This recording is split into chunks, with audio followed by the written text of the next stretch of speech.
मौजूद हैं आज गोहाना विधानसभा के खानपुर कला गांव में, जो कि सोनीपत जिले का ये गांव है। पूरे इंडिया में जो तीसरी रैंक हासिल की है यूपीएससी में, एकांश ढुल, उनका आज इस गांव में भव्य स्वागत किया जा रहा है। किस तरह से एकांश ढुल का यहाँ पर स्वागत किया जा रहा है, बड़े बड़े समाज सेवी, बड़े बड़े नेता आज यहाँ पर मौजूद हुए हैं। जो एकांश ढुल हैं उनको ऊंट के ऊपर बैठाकर सम्मानित करने के लिए मंच पर ले जाया जा रहा है। ये तस्वीरें हम आपको गोहाना के खानपुर कला की तस्वीरें हम आपको दिखा रहे हैं। सबसे पहले जानना चाहेंगे, ननिहाल में आज आप पहुंचे हैं, कैसा लग रहा है?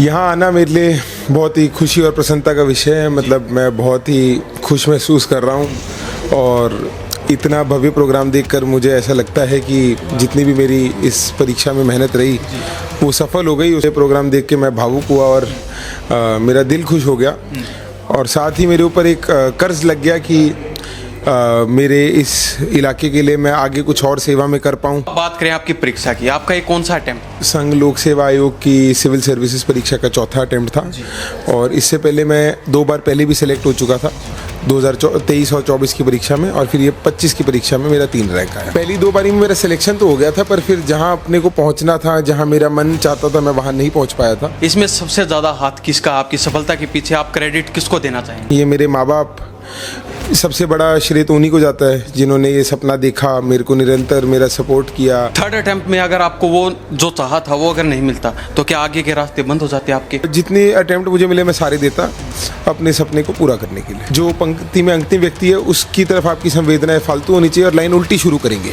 सबसे अंतिम वाले व्यक्ति सबसे पहले पहुँचेंगे और उनको सबको ये सोचना चाहिए कि उनका बच्चा, उनका बेटा ही उन पदों पर बैठा है। बेटे को जो शिक्षा कहे तो संस्कार है। ये कहने की बात भी मेरे ख्याल में कृष्ण जी ये तो सीखे सिखाए, क्योंकि जो पेरेंट्स में देखते हैं वही गुण बच्चों में आते हैं। हम इसको गारंटी से मान सकते हैं कि ढुल साहब का बेटा ढुल साहब के पद चिन्हों पर चल करके आप सबकी, हम सबकी पूरी सेवा करेगा। और एक देखो ना, संकल्प जो है, एक संकल्प ऐसा किया कि मैं अगली बार इतने आओगे तो मैं ज्वाइन करूंगा, ना तो नहीं करूंगा, और वो बात जो है पूरी करके दिखाई। लेकिन इसने तब मुझसे प्रॉमिस किया था कि पापा अगली बार मैं 850 से ऊपर नंबर लूंगा, अगर अगली बार मेरे 140 नंबर भी लगे तो भी मैं IAS पढ़ के आऊंगा। 25 साल तक यह टूम बनने से बाहर रखी थी। यह टूम जो है आपको सौंप दी है, मैंने भी हरियाणा में अगले 35 साल तक जगह जगह नौकरी करेगा। अब इस टूम की संभाल रखना आपके काम है, मेरा कोई काम नहीं। नमस्कार, स्वागत आपका हरियाणा न्यूज 24 पर। मैं हूं हिमांशु लांबा, मेरे सहयोगी विक्की मलिक के साथ मौजूद हैं आज गोहाना विधानसभा के खानपुर कला गांव में, जो कि सोनीपत जिले का ये गांव है। और यहाँ पर जो पूरे इंडिया में जो तीसरी रैंक हासिल की है यूपीएससी में, एकांश ढुल, उनका आज इस गांव में भव्य स्वागत किया जा रहा है और उनको सम्मानित किया जा रहा है। यहाँ पर उनको ढोल नगाड़ों के साथ, फूल मालाओं के साथ यहाँ पर सम्मानित किया जाएगा। और ये खानपुर कला का मंदिर प्रांगण है और यहाँ पर उनके लिए बड़े दूर दूर से बड़े नेता, समाज सेवी यहाँ पर मौजूद हुए हैं। किस तरह से एकांश ढुल का यहाँ पर स्वागत किया जा रहा है, बड़े बड़े समाज सेवी, बड़े बड़े नेता आज यहाँ पर मौजूद हुए हैं। सभी से बारी बारी बातचीत करवाएंगे और जो एकांश ढुल हैं उनसे भी बातचीत करवाएंगे, क्योंकि देखा गया है ऑल इंडिया में तीसरी रैंक हासिल की है उन्होंने। तीसरी रैंक यानी कि पूरे ऑल इंडिया में उन्होंने तीसरा स्थान प्राप्त किया है। और ये तस्वीरें हम आपको दिखा रहे हैं किस तरह से ढोल नगाड़ों, फूल मालाओं के साथ भव्य स्वागत किया जा रहा है। ये देख लीजिए तस्वीरें। जो उनके पिताजी हैं, जो बीजेपी में चेयरमैन रह चुके हैं और प्रवक्ता भी रह चुके हैं, उनका भी साथ में फूल मालाओं के साथ भव्य स्वागत किया जा रहा है। और आज यहाँ पर उनका सम्मान समारोह रखा गया है। ये वैसे तो पंचकुला के रहने वाले हैं, लेकिन आज यहाँ पर इनको सम्मानित करने के लिए स्पेशल बुलाया गया है और पूरा गांव यहाँ पर उमड़ा हुआ है। पूरा गांव ही नहीं, आपको बताते चले पूरे हरियाणा भर के जो समाज सेवी हैं, जो बड़े नेता हैं, वो यहाँ पर पहुँचे हैं। आपको तस्वीरें हम आपको दिखा रहे हैं। जो एकांश ढुल हैं उनको ऊंट के ऊपर बैठाकर सम्मानित करने के लिए मंच पर ले जाया जा रहा है। ये तस्वीरें हम आपको गोहाना के खानपुर कला की तस्वीरें हम आपको दिखा रहे हैं। यूपीएससी में ऑल इंडिया में तीसरा स्थान इन्होंने प्राप्त किया है। आकांक्ष ढोल हमारे साथ मौजूद हैं, इनसे खास बातचीत करेंगे क्योंकि आज खानपुर कला में जो कि इनका ननिहाल है, इनके मामा जी द्वारा और पूरे गांव के द्वारा भव्य सम्मान समारोह यहां पर किया गया और बड़े बड़े नेता, बड़े मंत्री, बड़े समाज सेवी भी यहां पर इनको सम्मान देने के लिए यहां पर पहुंचे हैं, तो इनसे खास बातचीत करेंगे। ढोल साहब, सबसे पहले स्वागत आपका हरियाणा न्यूज़ 24। धन्यवाद आपका, धन्यवाद। तो सबसे पहले जानना चाहेंगे, ननिहाल में आज आप पहुंचे हैं, कैसा लग रहा है? यहाँ आना मेरे लिए बहुत ही खुशी और प्रसन्नता का विषय है। मतलब मैं बहुत ही खुश महसूस कर रहा हूँ और इतना भव्य प्रोग्राम देखकर मुझे ऐसा लगता है कि जितनी भी मेरी इस परीक्षा में मेहनत रही वो सफल हो गई, उसको एक सार्थकता मिल गई। तो कभी आपने सोचा था कि भाई ननिहाल में भी इतना बड़ा कार्यक्रम और जो लगभग 8-9 घंटे लगातार चला, आपने खुद देखा है, और ऊंटों के द्वारा आपको वहां पर ले जाया गया है, तो कभी सोचा था, माइंड में ऐसा थॉट आया था कि भाई ऐसा भी हो सकता है? ऐसी चीज़ों की कल्पना हम नहीं करते, हम नहीं सोचते कि भाई ऐसा ज़बरदस्त प्रोग्राम हो जाएगा, पर बहुत ही अच्छा लगा मुझे प्रोग्राम देख के। मैं भावुक हुआ और मेरा दिल खुश हो गया और साथ ही मेरे ऊपर एक कर्ज लग गया कि मेरे इस इलाके के लिए मैं आगे कुछ और सेवा में कर पाऊँ, तो मैं अपने आप को बहुत खुशकिस्मत समझूंगा। तो आप बात करें आपकी परीक्षा की, आपका ये कौन सा अटेम्प्ट था? मेरा ये संघ लोक सेवा आयोग की सिविल सर्विसेज परीक्षा का चौथा अटेम्प्ट था और इससे पहले मैं 2 बार पहले भी सिलेक्ट हो चुका था, 2023 और 24 की परीक्षा में, और फिर ये 25 की परीक्षा में मेरा 3 रैंक आया। तो ये देख लीजिए, आकांक्ष ढोल हमारे साथ मौजूद हैं। 2 बार इनका सिलेक्शन हो चुका था, लेकिन इनके माइंड में था कि भाई टॉप रैंक लेके आनी है, पूरे देश में अपना नाम चमकाना है, और वो इन्होंने हासिल कर लिया है। तो माइंड में ऐसा क्या थॉट आया? भाई 2 बार आपका सिलेक्शन हो चुका था। नॉर्मल देखा जाता है बच्चों का सिर्फ एक ही मोटिव रहता है कि यूपीएससी में जाना है, हमें क्रैक करना है और सिलेक्शन करवाना है, लेकिन आपका तो थॉट कुछ अलग ही दिखा हमें।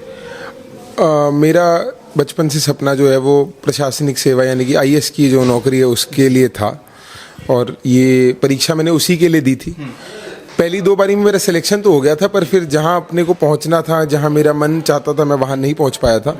मेरी प्रयास में कोई कमी थी, तो प्रशासनिक सेवा के लिए जितनी अनिवार्य सिलेक्शन के लिए जो रैंक लाना था वो लाने के लिए मैंने एग्ज़ाम दोबारा दिया।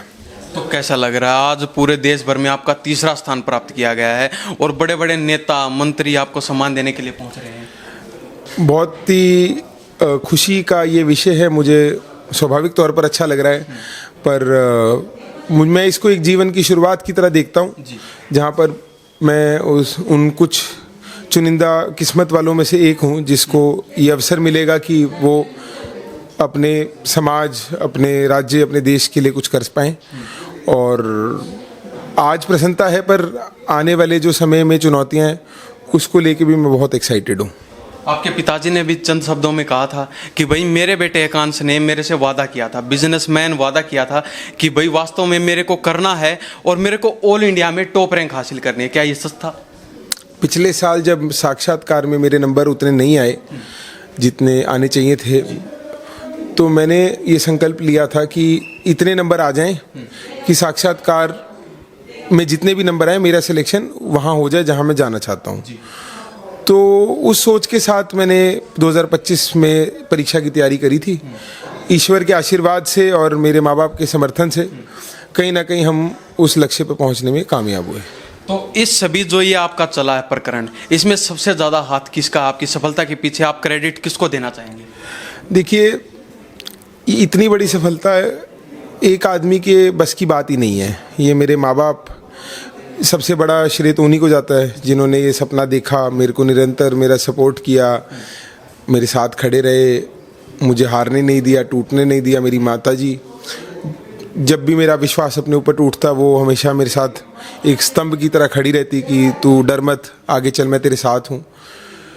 उसके अलावा मेरे रिश्तेदार, मेरे दोस्त, मेरे गुरु, सब लोगों का एक ये मिला जुला सा प्रयास था।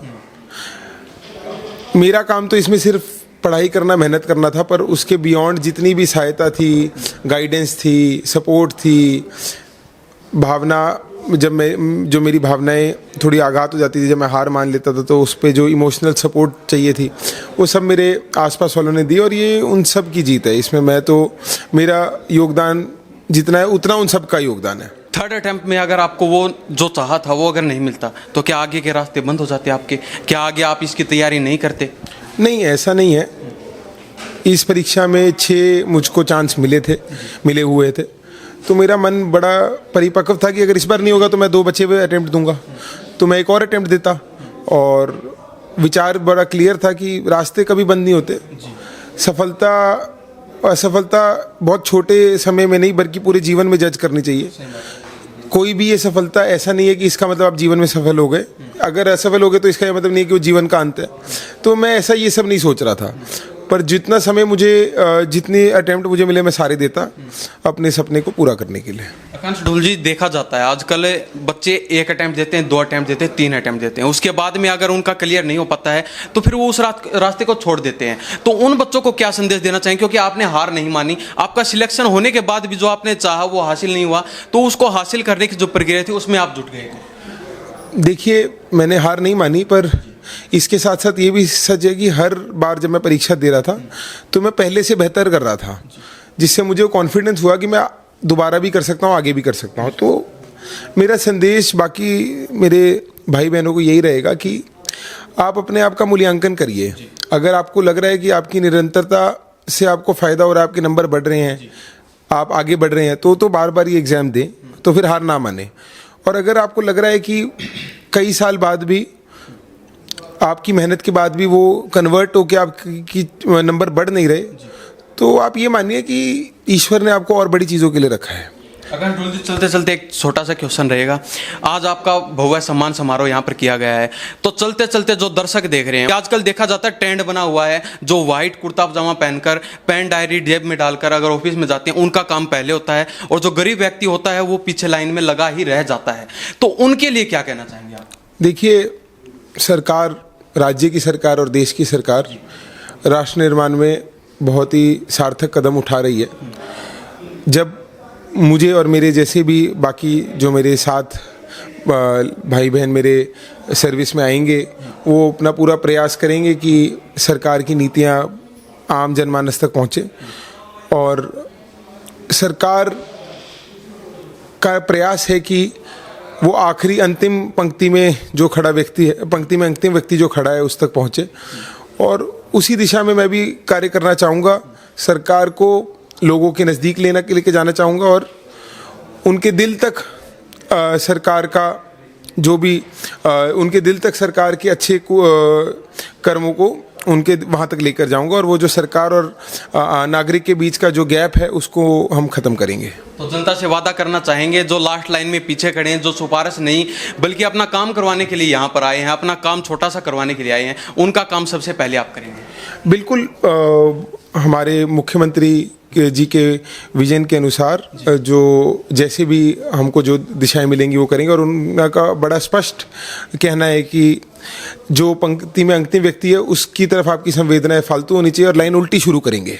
सबसे अंतिम वाले व्यक्ति सबसे पहले पहुंचेंगे, और उनको सबको ये सोचना चाहिए कि उनका बच्चा, उनका बेटा ही उन पदों पर बैठा है और उनके हितों की पूरी रक्षा होगी। आपके पिताजी के लिए 2 लाइनें क्या कहना चाहेंगे? मेरे जीवन के ईश्वर है मेरे पिताजी। मैंने जो सीखा है उनसे सीखा है, और उनके चरणों में कोई भी ये कामयाबी और आने वाली कोई भी कामयाबी उनके चरणों में, मेरे माता पिता के चरणों में समर्पित है।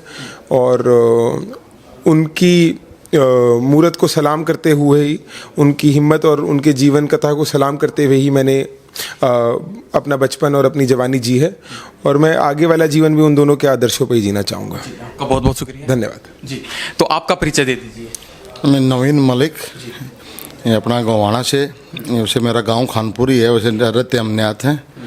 और तो आपके भांजे ने तो पूरा कमाल कर दिया है, पूरे देश भर में नाम चमका दिया है, 3rd स्थान प्राप्त कर दिया। हमारा नहीं, प्रिंस भाई ये तो पूरे हरियाणा का, अपने पूरे देश का कराया है। हमारा तो कराया पूरे देश का मैं नाम रोशन कराया। तो आज ननिहाल में पहुंचे हैं आपके भांजे, तो कैसा लग रहा है? इतनी बड़ी रैंक हासिल करके आपके बीच बैठे हैं। आज ये हमारे बीच में हमने इनका भव्य स्वागत किया, और बेटा दूध का शौकीन, हमने आज इनको दूध पिलाया और उनका सम्मान किया। और मैं इस ननिहाल में आज नहीं पहुंचा, मैं निरंतर आता रहता हूं और आता रहूंगा। और हमारा ये परिचय एक निजी परिचय तो है ही है, पर आने वाले समय में हम जो भी कर सकते हैं हम साथ में मिलकर जनहित के लिए करेंगे। आपका बहुत बहुत धन्यवाद जी। तो ये हमारे साथ आकांक्ष ढोल बने हुए थे जिन्होंने यूपीएससी में पूरे देश भर में तीसरा स्थान प्राप्त किया है। तो इनसे हमने खास बातचीत की है और इन्होंने साफ शब्दों में स्पष्ट कर दिया है कि जो व्यक्ति पंक्ति की लास्ट में खड़ा मिलेगा उसका शुरुआत में काम करेंगे और जो पीछे पीछे खड़ा है उस व्यक्ति को हम पहले नंबर पर लेके आएंगे, यानी कि लाइन की शुरुआत हम पीछे वाले नंबर से ही करेंगे और उनका काम सबसे पहले करने का काम करेंगे। तो इनके बारे में आपकी क्या प्रतिक्रिया है? आज इनके ननिहाल द्वारा भव्य स्वागत, भव्य सम्मान समारोह यहां पर किया गया है, तो इन सभी के बारे में आपकी क्या प्रतिक्रिया है? इन्हीं सब शब्दों के साथ मैं हिमांशु लांबा मेरे सहयोगी विक्की मलिक के साथ हरियाणा न्यूज़ 24। नमस्कार, जय हिंद।